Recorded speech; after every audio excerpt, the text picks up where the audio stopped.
5 বছর 10 বছর নয়, টানা 23 বছর ধরে ইসরায়েলের কারাগারে বন্দী। তবুও তিনি ফিলিস্তিনিদের প্রতিরোধের প্রতীক। বলছি ফিলিস্তিনের আশা হয়ে থাকা মারওয়ান বারগুতির কথা। 2002 সালে ইসরায়েলি সেনারা তাকে গ্রেপ্তার করে এবং পরে 5টি হত্যার দায়ে যাবজ্জীবন সাজা দেয়। তবে এসব অভিযোগ তিনি সবসময় অস্বীকার করেছেন।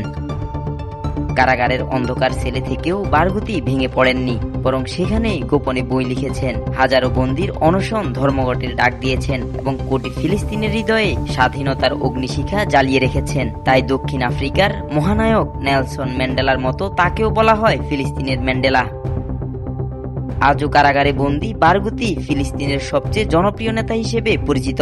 2023 সালের এক জরিপে দেখা গেছে, সুযোগ পেলে তিনি সহজেই বর্তমান প্রেসিডেন্ট মাহমুদ আব্বাসকে হারাতে পারেন। বিশ্লেষকরা মনে করেন তার মুক্তি ফিলিস্তিনিদের জন্য নতুন আশার প্রতীক হতে পারে এবং দীর্ঘস্থায়ী সংঘাত সমাধানের পথ খুলে দিতে পারে।